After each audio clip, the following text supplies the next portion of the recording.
comparten los caminos por las sierras de mi Caldas. Bienvenidos a nuestro programa Cronos, un encuentro con la historia. Programa que llega a través de Radio Cóndor, de emisora cultural y universitaria de Manizales, bajo la grabación y edición de Rubén Darío Cortés Castaño. De nuevo nos acompaña hoy Vicente Arango Estrada, presidente del Centro de Historia de Manizales. Bueno, Vicente, seguimos con nuestra cronología en la historia de Manizales. La vez pasada habíamos hecho todo un relato sobre la parte eclesiástica, el primer sacerdote que tuvo Manizales, donde nos contaste toda la historia del padre Baena. Hoy, después del padre Baena, que continúa, no solo en la parte eclesiástica, sino como una cronología histórica de nuestra región. Bueno, todo esto es aparatosa historia del padre Baena que sucede entre 1856 o 1857 más o menos. Está la famosa invasión que hace Tomás Cipriano de Mosquera de Manizales. Esto ya lo hemos relatado en otros programas, pero vale la pena retomar ese tema porque a raíz de este acontecimiento bélico es que el progreso de Manizales se dispara vertiginosamente y se dispara por dos hechos muy importantes.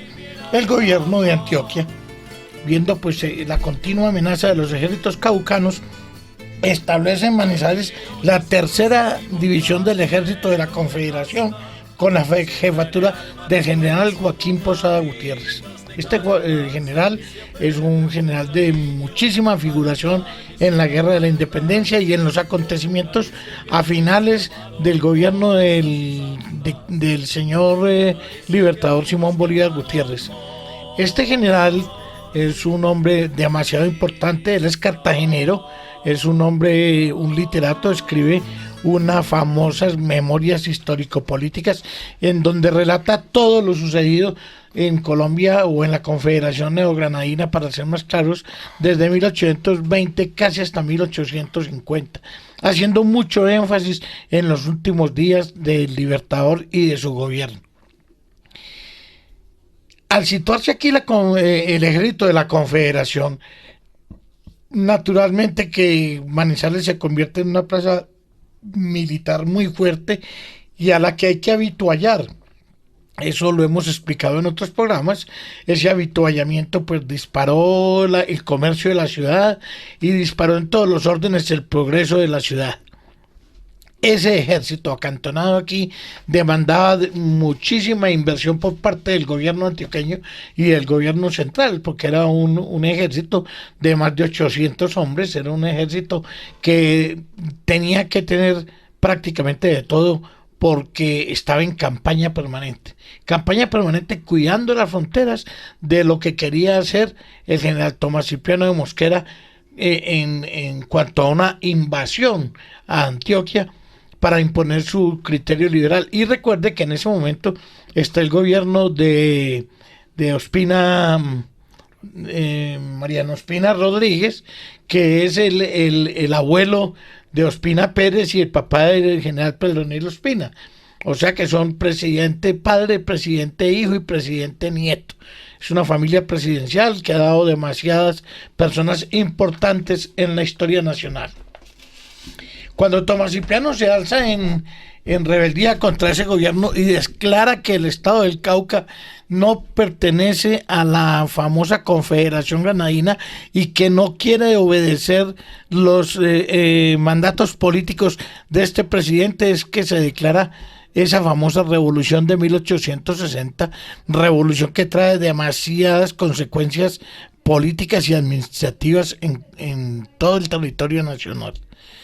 Recordemos que este general Posada Gutiérrez le hace frente a Tomás Cipriano con otro general que es muy cercano a nosotros, que es el general Braulio Henao. Los dos contienen a Tomás Cipriano. Tomás Cipriano no logra tomarse las ciudades, lo atajan y él al verse perdido convoca a una famosa expulsión. Ya hemos explicado qué quiere decir esta palabra en los términos militares, pero para los que no nos han oído, quiere decir que es un pacto en donde los ejércitos beligerantes vuelven a la antigua posición que tenían antes de esa batalla y se comprometen a no atacarse. Antioquia cumple, los ejércitos se retiran a la ciudad de Salamina y los caucanos supuestamente se retirarían a Urcauca, como en efecto hizo el grueso de las tropas, pero Tomás Cipriano continúa por el Quindío, atraviesa por el famoso camino del Quindío la cordillera central, se une con los revolucionarios del Tolima, sube a la sabana de Bogotá y se toma el gobierno. Esto es una traición a la palabra empeñada, pero alguien ha dicho que en el amor y en la guerra todo es válido. O sea que el no cumplir la palabra es pues una táctica militar. Y eso es cierto. Si se cumpliera la palabra en todas partes, la mayoría de las guerras no se darían y la mayoría de las batallas no se podrían dar. Y no estaríamos en paz. Mantenemos en perpetua guerra. Cuando esta guerra pasa del escenario de Manizales, aquí hay un movimiento de gran ebullición social. Se construye por parte del padre Naranjito, el famoso padre Naranjo, se construye el segundo templo de la ciudad, ya un templo. Recuerden que habíamos visto una capillita en la esquina del Parque de Bolívar, hacia el lado de donde hoy está Pollos Mario. En el atrio de la catedral actual se había construido una capillita inicial que era de 8 metros de largo por 4 de frente, una capillita pues muy modesta para el pueblito que se pretendía fundar.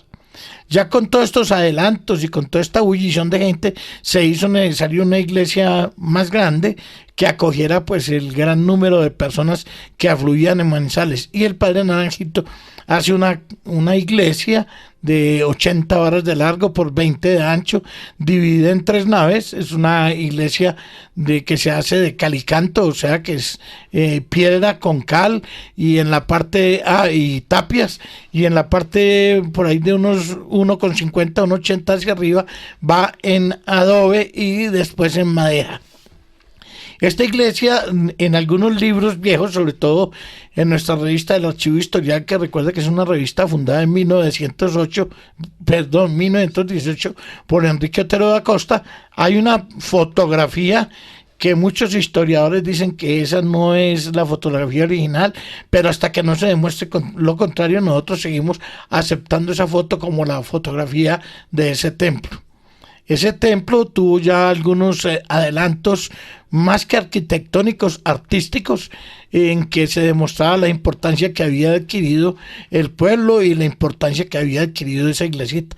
Como le parece que tenía reloj, campanas importadas, tenía un armonium, que es como el equivalente al órgano electrónico que recientemente inauguró la catedral. Guardadas las proporciones, pues es un instrumento que servía para darle mayor solemnidad a las celebraciones religiosas.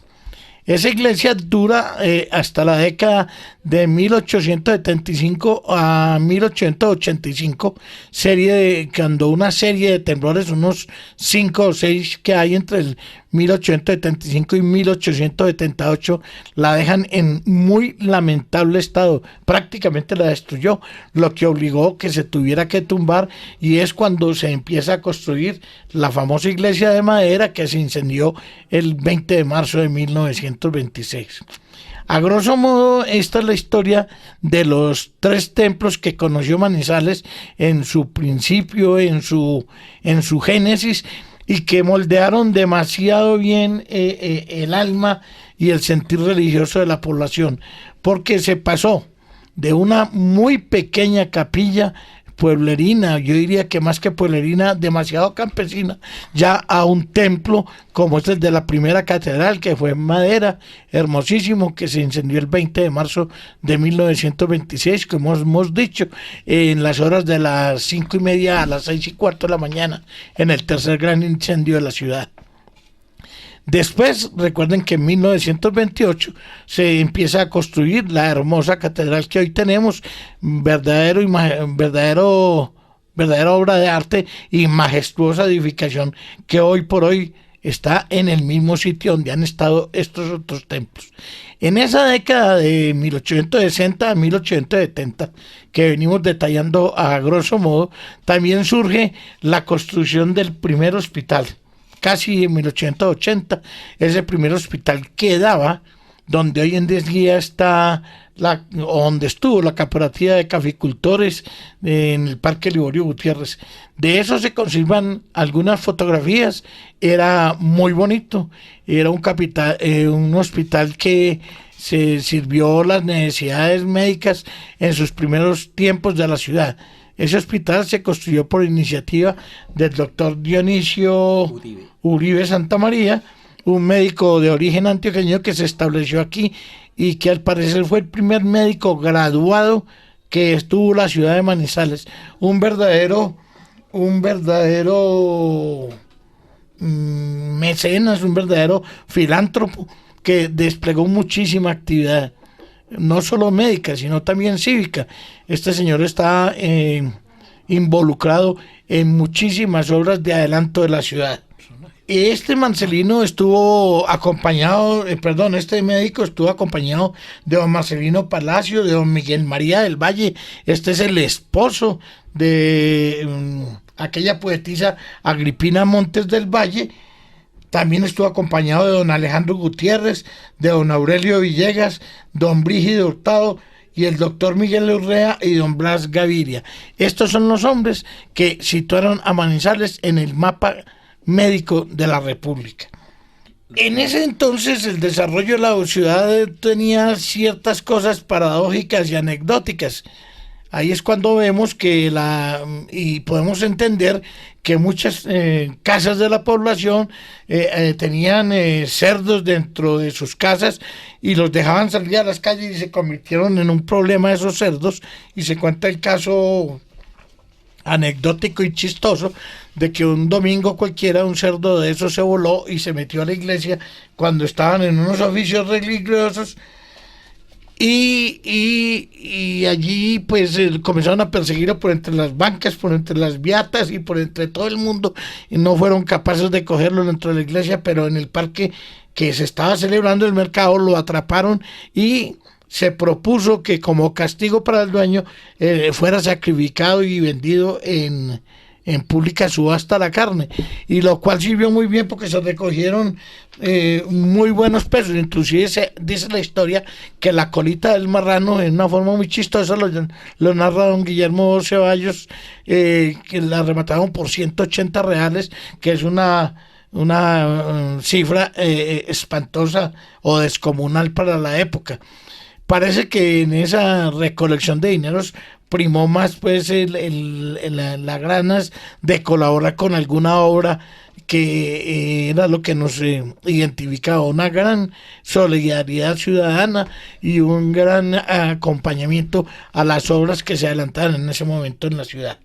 Este primer hospital nos sirvió mucho para la segunda invasión de las tropas caucanas, que fue en 1870 y pico, 75 casi, cuando el general Julián Trujillo invade nuevamente el territorio antioqueño y desde aquí continúa su marcha triunfal hacia Medellín, donde se proclama presidente del Estado y luego presidente de la Nación.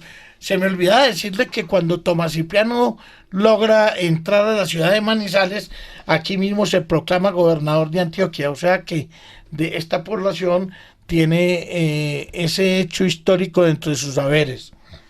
Y entonces, Vicente, esa segunda guerra civil que ocurrió aquí en Manizales, la toma de Manizales ya teníamos 10 años de fundada y todo lo que ha relatado. A los 20 años hay un nuevo ataque militar, que es la llamada la Revolución del 76. ¿Cuáles fueron las causas de esa Revolución del 76 para que en nuestro territorio se volviera a ejercer ese ataque revolucionario?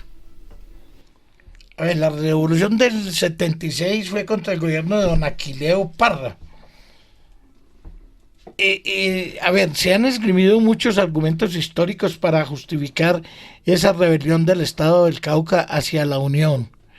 Lo que sí se puede decir es que el Cauca tenía demasiados caudillos militares que siempre pretendieron ser, por una u otra forma, directores del país, o sea, presidentes, o estar muy altos en el liderazgo.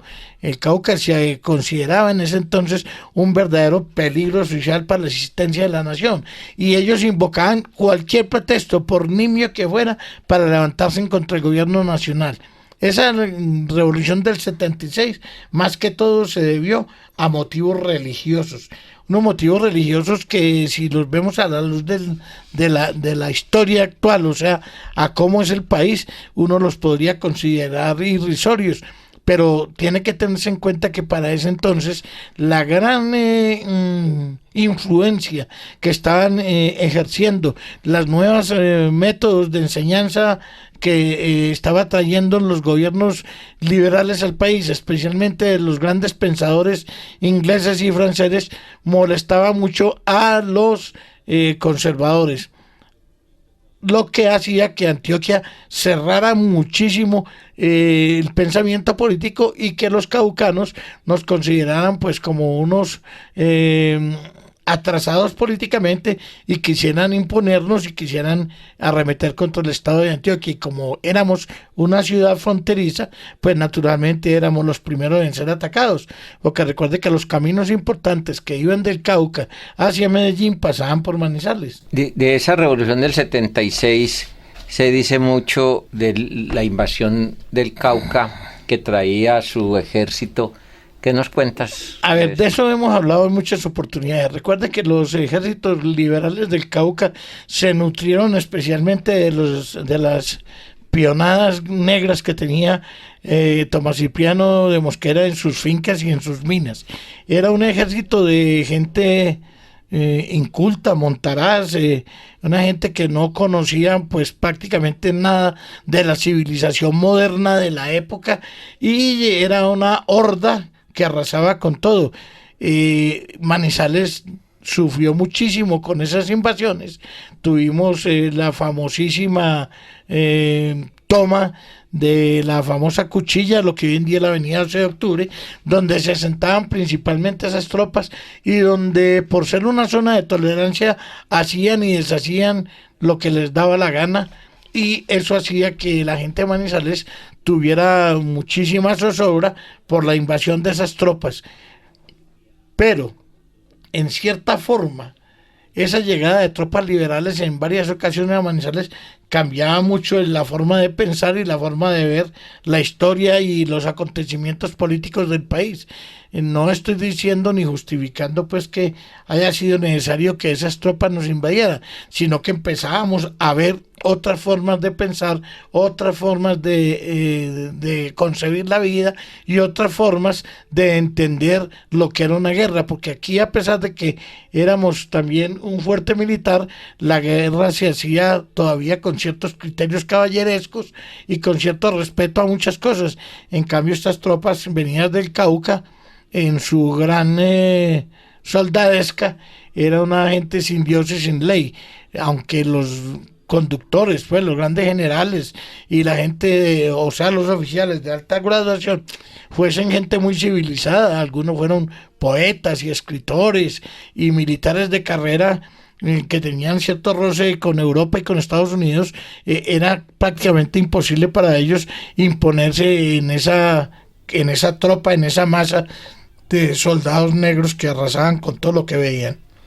¿Y qué consecuencias le dejó a Manizales esa invasión, entre comillas, del ejército caucano?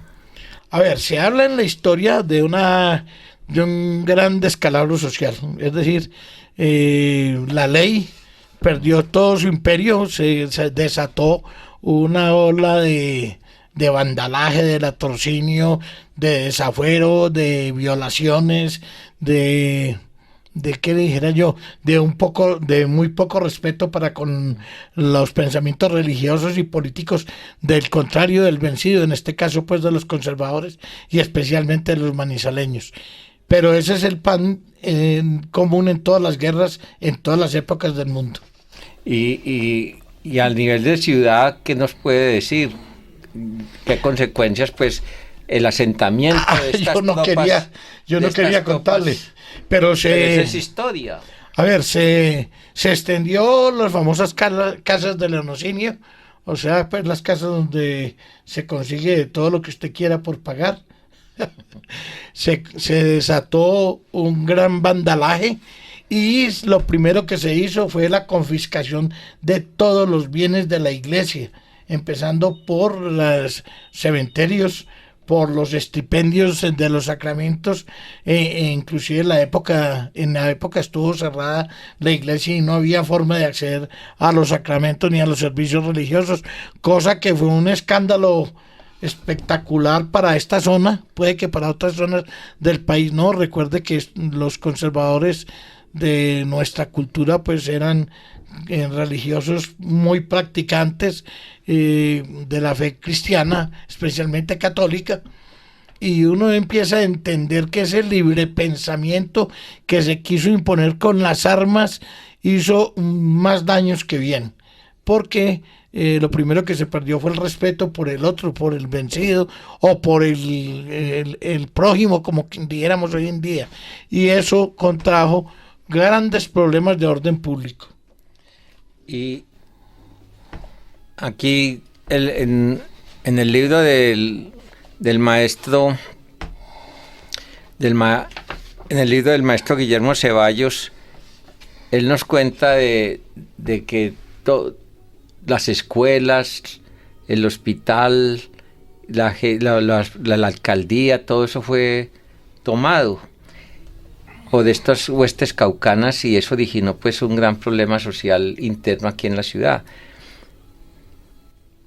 A ver, naturalmente que un pueblo vencido tiene que someterse a todas esas cosas.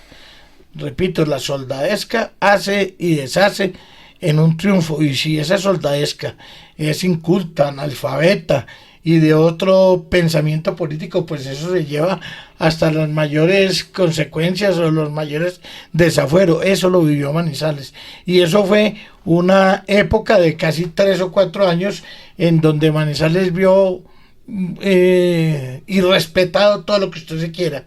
Se expropiaron grandes fortunas, se persiguió a los personajes más importantes de la ciudad, muchos tuvieron que huir y esconderse en los montes, o el comercio perdió todo su vigor y toda su importancia. Recuerde que ya habíamos adquirido pues cierta importancia comercial a nivel nacional, lo cual trajo yo diría que un quinquenio, casi 5 años de un atraso económico notable.